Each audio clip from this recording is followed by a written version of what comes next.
Fala aí pessoal, beleza?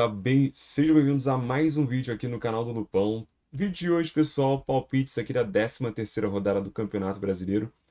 Depois de finalmente muito tempo, né? Mais de um mês aí parado o Campeonato Brasileiro.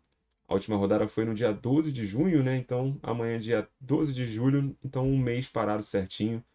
E vamos ter grandes jogos nesse retorno do Brasileirão. Não vão ser os 10 jogos, né, devido ao adiamento das partidas de Palmeiras contra o Santos e o Fluminense versus o Mirassol, devido à campanha dos times brasileiros nesse último Mundial de Clubes. Mas hoje a gente tem então aqui 8 jogos para palpitar. Vamos deixar nosso palpite e quem sabe a gente consegue acertar os 8 palpites dessa vez. Vamos ver se a gente consegue, né, pessoal? Flamengo e São Paulo, primeiro duelo aqui da partida de hoje, dessa rodada 13 do Brasileirão.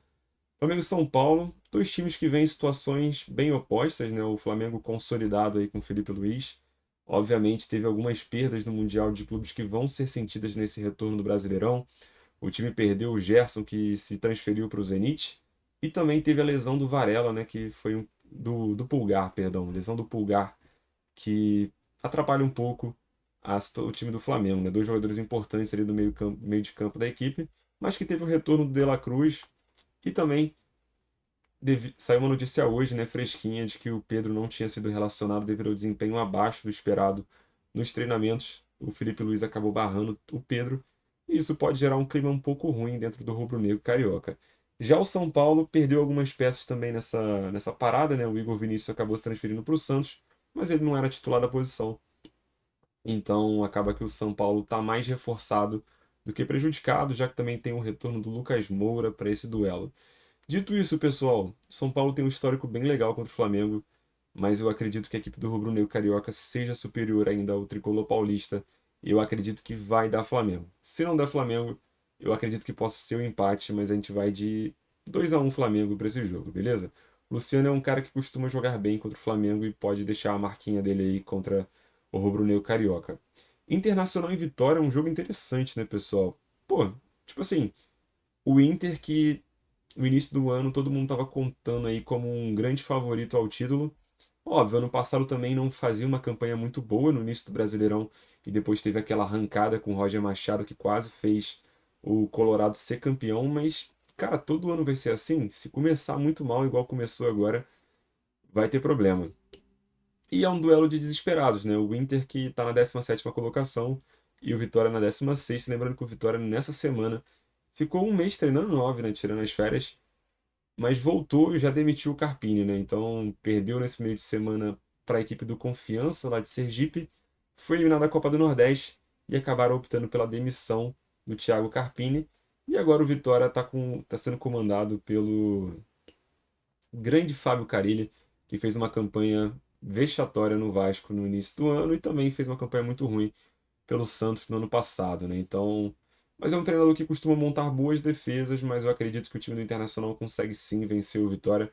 Vitória que é um time fraco, perdeu algumas peças, está se desfazendo de alguns jogadores, tentando reformular o elenco aí durante o Brasileirão, mas eu realmente acredito que o Internacional consiga vencer esse confronto contra o Vitória. Já botei em dois mandantes aqui, né? Vamos pro terceiro então. Vasco e Botafogo. Lembrando que o Vasco nunca venceu. Olha aqui. O Vasco nunca venceu no Mané Garrincha no Brasileirão. Olha aqui os últimos duelos do Vasco pelo Mané Garrincha. Estão desde 2015. Não só. Ah, não. Nos últimos 10. Pegando só o Brasileirão, né? Perdeu pro Palmeiras em 2025, perdeu pro Palmeiras em 24, perdeu pro Flamengo em 19, empatou com o Flamengo, perdeu pro Corinthians em 18. Então é um time que não vem vencendo.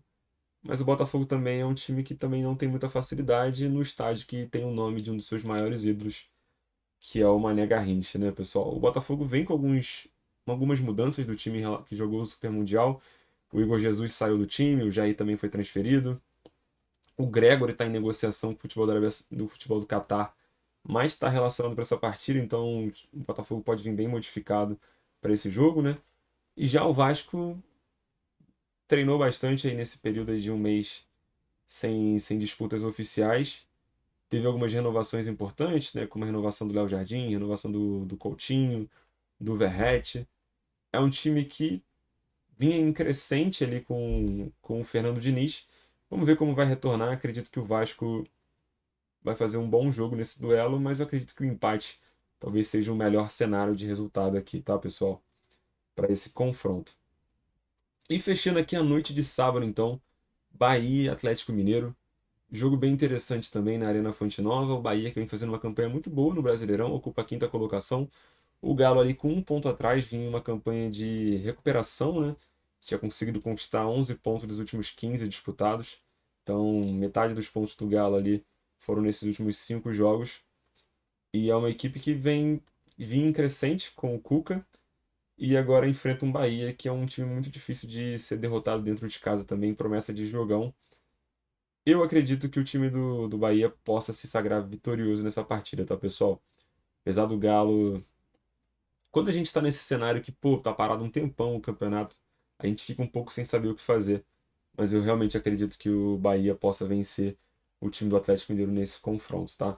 É um time bem interessante e acredito que possa sim ganhar do Galo. Outro duelo interessante que a gente tem aqui, Corinthians e Bragantino. O Corinthians. Deixa eu dar uma olhada aqui. Isso aqui é importante ver, pessoal. No Paulistão, qual foi o resultado desse jogo? O Corinthians venceu por 2-1 dentro da casa do Bragantino, com gols de Thales Magno e Pedro Raul. Pedro Raul que não está mais no Corinthians, né? O Thales Magno ainda continua, mas é reserva, né? Então você vê como que o futebol muda em 5, 6 meses de diferença. Corinthians que vem um pouco abalado, né? Teve essa semana a crise ali com o Depay.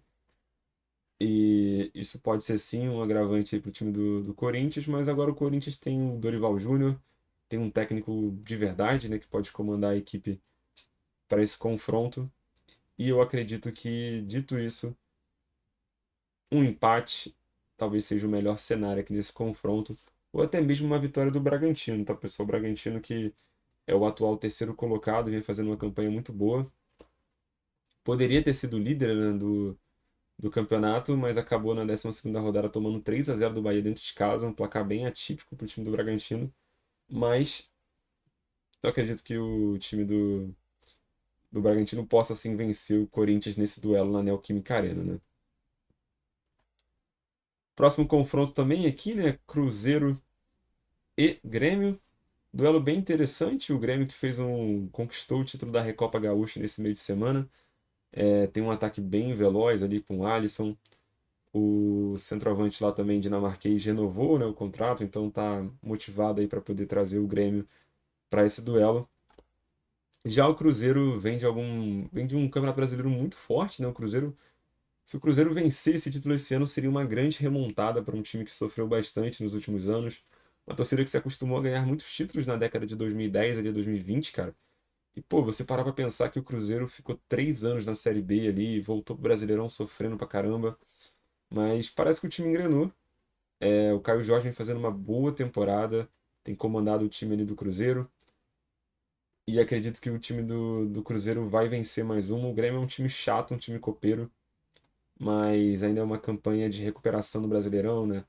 Nos últimos 9 pontos disputados, conquistou 7. E eu acho que o Farid vai ficar um pouco puto essa rodada aí, que o Cruzeiro, a Raposa Cabulosa, vai conseguir vencer esse duelo. E vamos ter um clássico também no retorno aqui, né? Fortaleza e Ceará. Fortaleza que vem fazendo uma das piores campanhas, né? Nessa parada teve até a cogitação de que o treinador fosse demitido, né, pessoal? O Fortaleza aqui nesse meio de semana também foi eliminado pelo Bahia pela Copa do Nordeste, mas assim, Fortaleza e Bahia numa quartas de final é como se fosse uma final adiantada da Copa do Nordeste, né, pessoal? Poderia muito bem ser a final, são dois times, talvez os mais fortes do futebol nordestino nesses últimos 3 anos, com certeza. Então, perder para o Bahia não seria nenhuma questão de crise para o Fortaleza. Mas se a gente for avaliar o ano, o histórico do Fortaleza é realmente muito abaixo do que a gente espera, tirando a classificação na Libertadores, que aí tem também alguns detalhes, algumas nuances diferentes, né? Teve aquela questão da invasão no jogo. Se não tivesse tido essa invasão, cara, eu acho que talvez o Fortaleza tivesse sido eliminado. O Pedro Raul tá inspirado no Ceará, um cara que tem feito muitos gols. E eu acredito que o Ceará pode fazer valer esse clássico aí esse ano, lembrando que no Campeonato Cearense deu o Ceará, né, pessoal? O Ceará foi campeão no Campeonato Cearense. Venceu o jogo 1 por 1-0 e venceu o segundo jogo por 2-1. E no jogo na fase de grupos ali, né? Na verdade, na fase de grupos foi 2-1. E nos dois jogos da finais, uma vitória de 1-0, depois um empate 1-1. O Ceará foi campeão. Então eu acredito que o Ceará vai conseguir manter essa escrita e continuar vencendo. E aí a gente tem aqui o duelo dos dois piores times do brasileiro, o Juventude com apenas 8 pontos e o Sport com apenas 3. Engraçado é que o Sport não venceu uma partida no Campeonato Brasileiro. Foram 3 empates que garantiram esses 3 pontos para o time. E é um duelo de dois times que tentaram se reforçar bastante nesse meio de temporada. É um pouco complicado de dar uma opinião sobre como que eles vão desempenhar, mas eu acredito que o Alfredo Jaconi pode ser um ponto positivo para o Juventude. É um estádio que consegue fazer tirar pontos de times muito mais fortes que o Sport. E eu acredito que o Sport vai ser mais uma presa no Alfredo Jaconi, que o Juventude vai conseguir chegar a 11 pontos. E pode até, quem sabe, cogitar ali sair da zona de rebaixamento. Na verdade não dá, né? Porque o Vitória e o Internacional se enfrentam, alguém vai pontuar. Mas acredito que o Juventude pode fazer uma boa campanha de recuperação nesse segundo turno aí. Segundo turno, nessa segunda parte do primeiro turno do Brasileirão. E conseguir a classificação. Conseguir se salvar do rebaixamento, né, pessoal? Mas é isso, galera. Comenta aí embaixo o que vocês acharam do vídeo. Deixa a opinião de vocês aí também. E vamos que vamos. É isso.